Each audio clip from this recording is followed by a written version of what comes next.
Hello guys, मेरे YouTube channel में आपका स्वागत है। मेरा नाम है मनमोहन मिश्रा। तो आज हम इस वीडियो में डिस्कस करने वाले हैं कि how to beat inflation without any risk.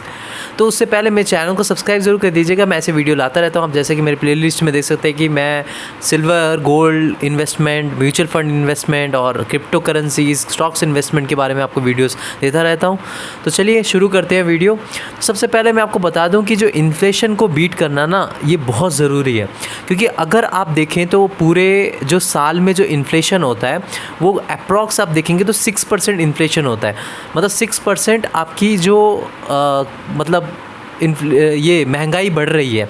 तो 6% अगर महंगाई बढ़ रही है और अगर आप अपना सारा पैसा बैंक में रखते हैं एज ए फिक्स डिपॉजिट या आरडी वारडी करते हैं तो आपको उसमें सिर्फ 7% या 8% ही मिलते हैं। मतलब या तो 6 या तो 7 या तो 8, ये 3 रेंज में ही रहता है। तो प्रॉब्लम ये रहती है कि यार ये तो इन्फ्लेशन के साथ ही चल रहा है। मतलब आपका पैसा बढ़ नहीं रहा है।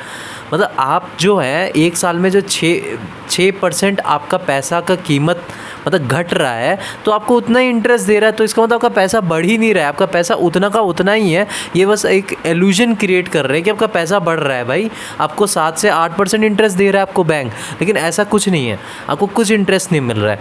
तो हमारा जो इस वीडियो का जो मोटिव है कि आपको इन्वेस्टमेंट ऐसा करना चाहिए कि हाँ, हमारा इन्फ्लेशन को बीट कर सके और हमको रिटर्न अच्छा मिल सके। तो ये बहुत ज़रूरी है, क्योंकि अगर आप ये नहीं करेंगे तो आप कभी अमीर नहीं बन पाएंगे। ज़िंदगी भर काम करते रहेंगे, आप बोलेंगे यार पैसा तो बढ़ नहीं रहा है। यार मैं अगर पैसा बढ़ भी रहा है तब भी महंगाई बढ़ रही है, तो कुछ बराबर में आ जा रहा है, तो कोई फ़र्क ही नहीं पड़ रहा है। तो इसीलिए आपको रिटर्न कम से कम 12 से 13% तो चाहिए ही चाहिए विदाउट एनी रिस्क।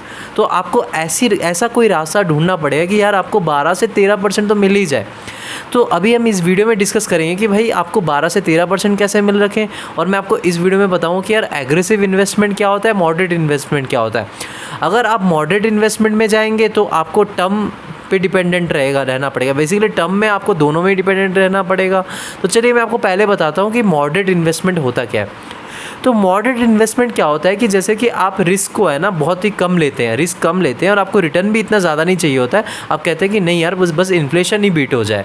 जैसे कि इन्फ्लेशन अभी 6% का है तो वो बीट हो जाए, आपको रिटर्न मिल जाए। जैसे कि मान लीजिए 12-13%, 11% आपको इंटरेस्ट मिल जाए। तो इससे क्या है कि आपका थोड़ा पैसा ग्रो हो रहा है मतलब सालाना। तो आप 6% तो घटा ही दीजिए। मतलब जैसे कि मान लीजिए आपको 12% इंटरेस्ट मिले तो 6% तो इन्फ्लेशन है, 6% हटा दीजिए, आपको 6% का इंटरेस्ट मिला। बैंक, इसलिए मैं कहता हूँ ना, बैंक में आप पैसे रख रहे हैं तो वो आपका बढ़ नहीं रहा है पैसा, वो आपको उतना ही है, लेकिन आपको दिख रहा है कि यार आपका पैसा बढ़ रहा है। लेकिन ऐसा कुछ नहीं है, क्योंकि महंगाई बढ़ रही है उसके हिसाब से पैसा नहीं बढ़ रहा है, उसी के हिसाब से बराबरी में बढ़ रहा है। तो चीज़ें कोई फ़र्क नहीं पड़ रहा है।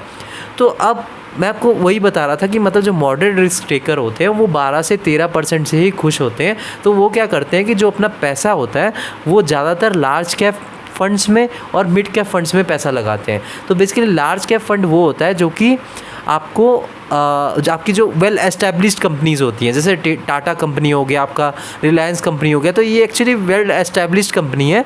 तो लॉन्ग रन में आपको 12 से 13% ठीक ठाक रिटर्न दे देता है। लॉन्ग रन मतलब 4 से 5 साल में। लेकिन अगर आप एग्रेसिव इन्वेस्टर है, आप सोचते हैं कि यार चाहे कुछ भी हो जाए, मैं बेकार का पैसा लगाता हूँ म्यूचुअल फंड में, मुझे कोई इमरजेंसी फ़ंड चाहिए ही नहीं। मैंने ठान लिया है कि भाई 10 से 15 साल तक मैं पैसा लगाऊंगा, जो भी पैसा लगाऊंगा म्यूचुअल फंड में मुझे निकालना ही नहीं है। तो आप उसमें एग्रेसिव इन्वेस्टमेंट लेते हैं। मतलब आपको 20 से 25% रिटर्न चाहिए। और मैं आपको बता रहा हूँ 20 से 25% कंपाउंड रिटर्न सालाना बहुत ज़्यादा होता है। मतलब अगर आप सिंपल इंटरेस्ट देखें और कंपाउंड इंटरेस्ट देखें, अगर आपको नॉलेज होगा मैथ्स का तो आपको पता चल जाएगा। आपको कंपाउंड इंटरेस्ट में मैं बताता हूँ, अगर आप लॉन्ग रन में देखेंगे, अगर आप मेरे वीडियोस में देख सकते हैं, आप मेरे शॉर्ट्स में भी देख सकते हैं कि मैंने पावर ऑफ कंपाउंडिंग की भी वीडियोस बना रखी हैं। तो आपका 1-2% लाखों का डिफरेंस बना देता है कंपाउंड इंटरेस्ट में। तो वो जो 1-2% है बहुत ज़्यादा होता है।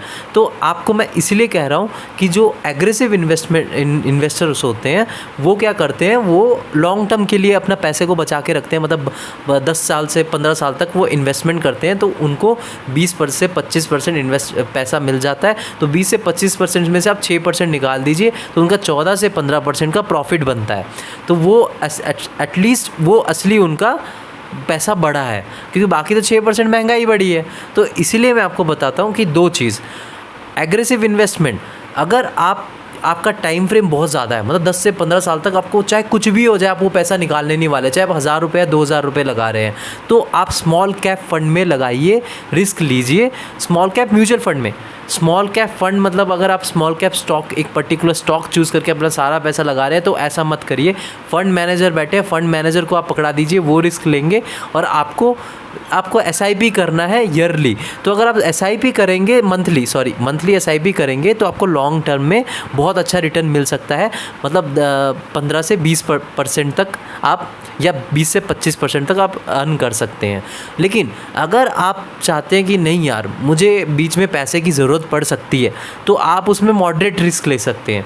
मतलब जैसे मैंने आपको बताया कि लार्ज कैप फंड और मिड कैप फंड, उसमें आप इन्वेस्टमेंट करके, तो उसमें क्या होता है कि 12 से 15% तक ही इंटरेस्ट मिलता है लॉन्ग टर्म में, तो आप उसमें इन्वेस्टमेंट कर सकते हैं। अगर आपको इमरजेंसी कैश चाहिए होगा, कुछ भी हो सकता है ना, मान लीजिए अगर आपको कुछ इमरजेंसी कैश चाहिए होगा इस साल में, तो आपका म्यूचुअल फंड मतलब फंड नीचे गिरा होगा। क्योंकि मैं आपको बता रहा हूँ, अगर आप एग्रेसिवली चलेंगे तो उसमें क्या होता है कि फ़ंड जो है उसका ऊपर नीचे बड़ी तेज़ी से होता रहता है, तो बड़ी तेज़ी से जो ऊपर नीचे होता है तो आप वॉलेटिलिटी सह नहीं सकते, तो लॉन्ग टर्म में आपका फिर नुकसान हो, मतलब आप बीच में अगर पैसे निकाल देंगे तो नुकसान हो जाएगा।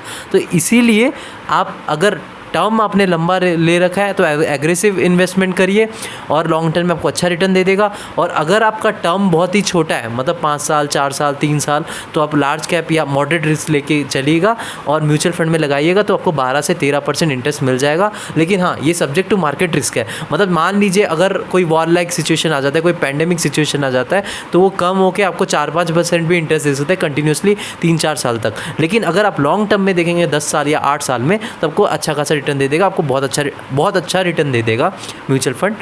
तो मेरे चैनल को सब्सक्राइब जरूर करिएगा, मैं ऐसे वीडियो लाता रहूँगा। Thank you.